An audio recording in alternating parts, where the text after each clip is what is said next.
todos e todas, estamos de volta para mais um episódio do nosso programa ABDT Entrevista. O que é o ABDT Entrevista? É um programa da Academia Brasileira de Direito do Trabalho que quer mostrar ao mundo o pensamento dos grandes nomes que compõem o nosso sodalício. E hoje, minhas senhoras e meus senhores, eu vou ter a satisfação, a honra, o prazer, o privilégio de entrevistar o nosso estimado confrade Raimar Machado, sobre o tema Direito do Trabalho e Transversalidade.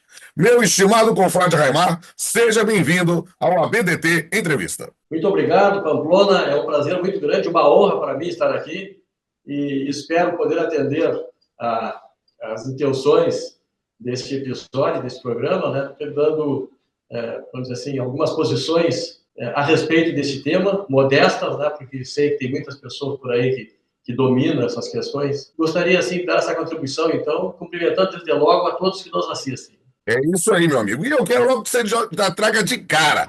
Explica pra gente o que é que você quer dizer com direito do trabalho e transversalidade. A palavra é sua. Olha, Pamplona, na verdade, quando nós tratamos de transversalidade, nós tratamos do exame de determinadas ciências, determinadas disciplinas, conjuntamente com outras que lhes dão uma espécie de complementaridade, né? Então, seria de que forma se pode enriquecer determinada área ou especialidade do direito, trazendo um contributo de outras áreas, de outras especialidades que muitas vezes são até mesmo indispensáveis, não apenas enriquecedoras, mas indispensáveis para a compreensão de determinada ciência.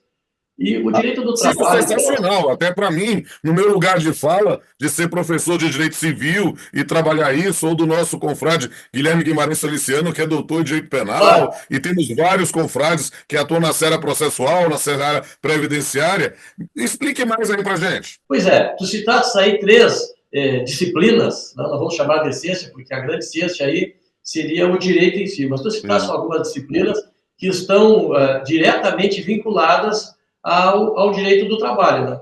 Quando tu falasses em direito penal do trabalho, nós estamos pensando, por exemplo, em regras que criminalizam condutas como a redução à condição análoga à escravidão, relativamente ao trabalhador, crimes contra a orientação do trabalho, né? A proteção dos trabalhadores contra crimes de assédio e de discriminação. Essas coisas estão contidas, aparentemente, em outra área do direito, completamente distinta, mas ela se entrelaça com o direito do trabalho na medida em que dá essa complementariedade, e o direito do trabalho não poderia existir na sua completude, portanto, sem que essa visão trazida pelo direito penal estivesse presente, né? Nas demais que mencionaste, da mesma forma, né, de direito civil, né, tu falasses da tua, vamos dizer assim, da tua dedicação ao direito civil. Eu costumo brincar dizendo que eu sou um poliamorista, ou um centauro, ou um minotauro, porque eu casei com direito civil e direito do trabalho, sou juiz sou da Justiça do Trabalho há mais de 30 anos e sou professor concursado da Federal de Direito Civil. Não, sei, e fazes assim com perfeição essas abordagens que parecem distintas, mas que se complementam, e eu tenho uma certa inveja até de saber, né, que existe essa possibilidade de domínio de duas disciplinas aparentemente afastadas, mas que casam com tanta, assim, de forma tão completa no momento da aplicação do direito, né? O direito civil, por exemplo, quando nós estamos tratando a gente até esquece quando faz isso, mas quando nós tratamos dentro do direito do trabalho de princípios contratuais, princípio da boa-fé objetiva, relacionado ao direito do trabalho, nós esquecemos que esses princípios, eles surgem no direito civil e são, na verdade, princípios emprestados ao direito do trabalho para dar essa completude a qual eu me refiro, né? A responsabilidade civil por danos causados pelo empregador ao empregado, e até pelo empregado em relação ao empregador em caso de dolo, né? Porque nós sabemos que não se admite essas reparações pelo menos eu ainda sou dos que acredito que não se pode responsabilizar o trabalhador por danos causados por culpa, porque, na verdade, se o trabalhador não foi bem escolhido, capaz, então, de cometer uma daquelas manifestações da culpa, isso aí tem a ver também com a culpa elegendo do próprio empregador, né? Alguém que não sabe dirigir direito, alguém que é um pouco, vamos dizer assim, distraído demais no trabalho, alguém que tem uma certa negligência, ele tem essa culpa que merece uma punição no âmbito do direito do trabalho, mas não ao ponto de chegarmos na reparação e invocando-se a responsabilidade civil. Porque parece que aí, esses tempos até eu encontrei, eu me deparei com um caso curioso, tratando disso especificamente, Pamplona. O sujeito, ele era motorista de uma van escolar e preencheu uma ficha, não lhe perguntaram se tinha carteira de motorista ou não, e ele não tinha. E essa van prestava serviço para a prefeitura do interior do Rio Grande do Sul, né? E chegou a mim esse caso, né? Olha, existe culpa, não existe culpa, ele tem que responder por isso, né? E nós chegamos lá na origem do contrato, verificando que o empregador resolveu contratá-lo sem tomar o cuidado de ver se ele estava habilitado. Então, ele, como não habilitado, não deveria ter se candidatado, mas o empregador também não deveria ter contratado. E nós nos deparamos, então, com uma situação muito complexa, né? Um hard case, onde eu termino optando, nesse caso, pela ideia de que a escolha desse trabalhador foi mal feita e daí decorreram os demais riscos e danos possivelmente surgidos pelo fato de ele não estar habilitado para a função para a qual foi contratado. Mas no caso do dólar, as questões são interessantíssimas e muitas vezes acabam tendo uma influência de uma transversalidade além do campo do direito, do ponto de vista ideológico, filosófico. Isso acaba realmente influenciando na decisão, mas isso é importantíssimo, seguindo aquela máxima: nada nos é pertencente senão o nosso pensamento. Eu trabalho com essa ideia de transversalidade há muito tempo, né? Eu lembro que já no distante ano de 97, quando defendi minha dissertação de mestrado, naquela época, tema extremamente polêmico era o dano moral na relação de emprego, né? A minha tese de doutorado em 2000, sobre assédio sexual, não tinha nem tipo penal, e eu analisando isso nessas interfaces do direito do trabalho com outros ramos. Então, parece-nos, né, eu posso dizer da minha própria história pessoal acadêmica, que essa transversalidade é fundamental para a compreensão do direito do trabalho como parte de um sistema em que ele vai ter seus diálogos, influências, choques e colisões, não? Exatamente. Sabe, Pamplona, há algum tempo atrás, quando se trazia outra disciplina para dar complementariedade a uma resposta de prova, eu me dedico ao magistério durante muito tempo, né, 35 anos, graduação, pós-graduação, PPGD, e eu me dou conta, assim, que isso evolui muito. Nós tínhamos, assim, nós nos deparávamos com uma espécie de má vontade dos examinadores quando o aluno saía fora dos estritos limites do direito do trabalho, então, que é o nosso assunto aqui, ou de uma área qualquer do direito, e fosse buscar em outras áreas uma completude para suas respostas. Parecia que estava fugindo do assunto. E hoje em dia, pelo contrário, nós não temos a menor condição de responder corretamente uma questão trabalhista sem nos depararmos assim, com uma ausência de balizas que pudesse nos impedir de adentrar em outros campos do direito, né?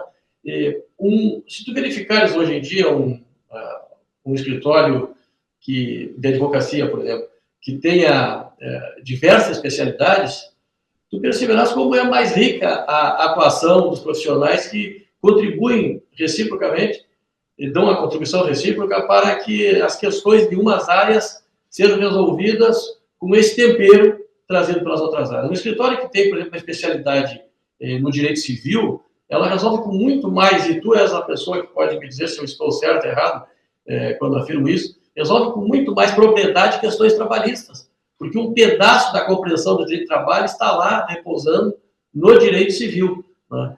Por exemplo, quando nós falamos até de prescrição e de decadência no direito do trabalho, nós estamos tratando de institutos tipicamente civilistas, cujo domínio depende de um domínio dessa disciplina, que é o direito civil. Direito previdenciário, as questões das contribuições, as questões de afastamento por doença, as questões de aposentadoria, de benefícios, Tudo isso está numa outra área, na seara previdenciária, mas atinge diretamente o direito do trabalho. Direito constitucional, nem se fala, né? Direito tributário, né? A Verdade. definição. Eu costumo dizer, na minha condição de magistrado, eu sou juiz há quase 30 anos, né, que há determinados campos de atuação em que a coisa que eu talvez menos aplique seja o direito do trabalho. Quando eu falo em execução de É, sentença, eu aplico processo civil, processo do trabalho, direito constitucional, direito civil, direito previdenciário, quiçá direito tributário, quiçá direito penal. Então há lei tantas das execuções fiscais, integrantes, né? Nós trabalhamos, contribuições, né? é, Isso. ah, Esse é um tema né? realmente fascinante. Mas, para título de arremate, quais são as perspectivas que você vê em relação a essa transdisciplinaridade? Bom, Pamplona, eu acho que isso vai. Nós estamos retornando à unicidade, a uma compreensão da ciência dentro da sua unicidade. A fragmentação da ciência em especialidades, ela chegou no apogeu e lá se verificou que essa fragmentação ela dava uma incompletude para todos os segmentos da ciência, para todas as disciplinas, assim como, por exemplo, se vê na religião, na filosofia, né?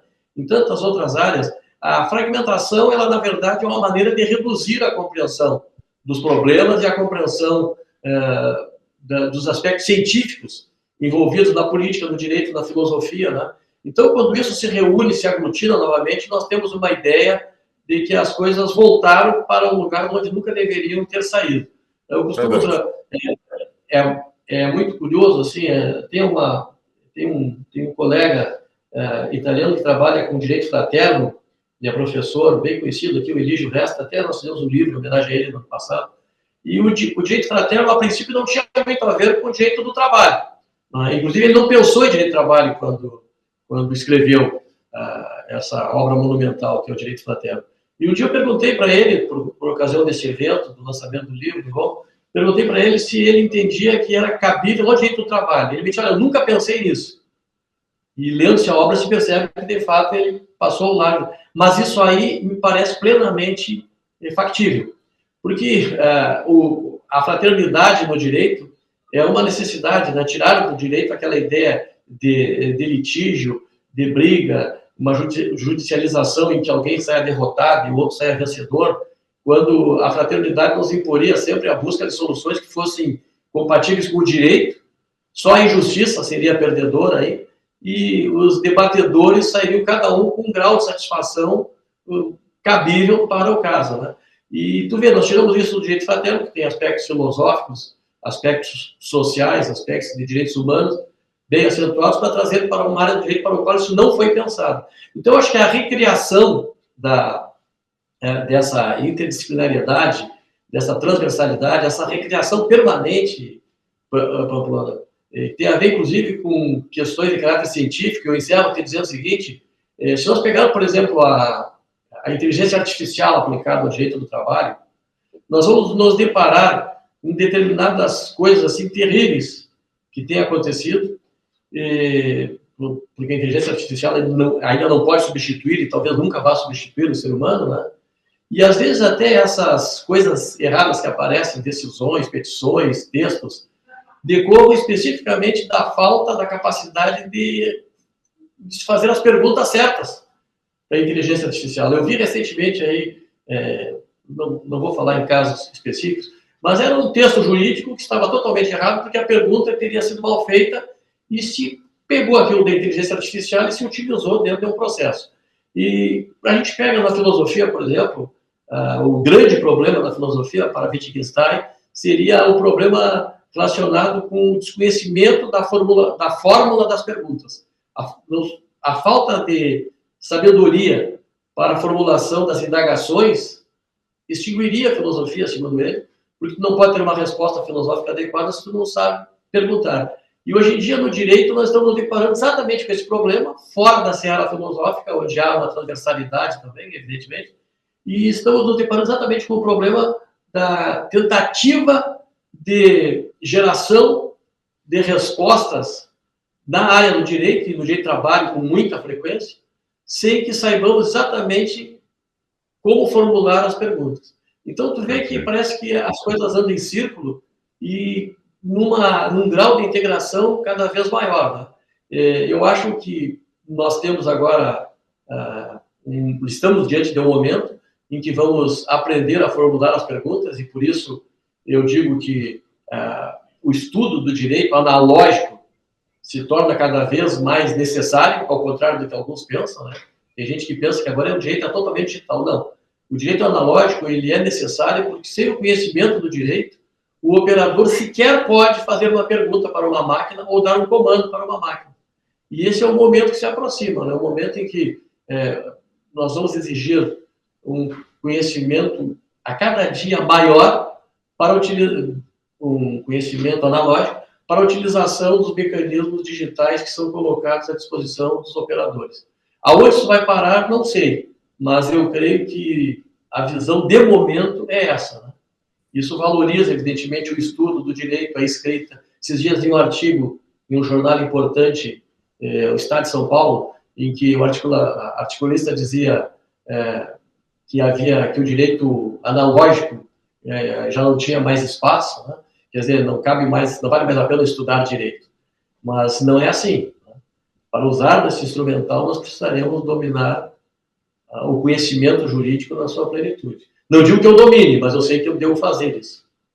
Na verdade, nós estamos aprendendo a fazer as perguntas certas para o caminhar ser feito de uma maneira mais adequada, porque o caminho não existe, o caminho se faz caminhando. E que bom que no meu caminho eu encontrei com Vossa Excelência para poder fazer este episódio do nosso ABDT Entrevista. E nesse momento de encerramento, quero dizer a todos e todas que nos ouvem nesse momento, que nos assistem nesse momento, que confiram no canal no YouTube da Academia Brasileira de Direito do Trabalho os demais vídeos. Há muito material maravilhoso sobre diversos temas nessa perspectiva do ABDT Entrevista, mas também você terá a oportunidade de conhecer cada confrade, cada confreira na nossa playlist do ABDT Memória Viva, que é algo sensacional para compreender todo o potencial dos membros da Academia Brasileira de Direito do Trabalho. E a gente se encontra num próximo vídeo. Até a próxima!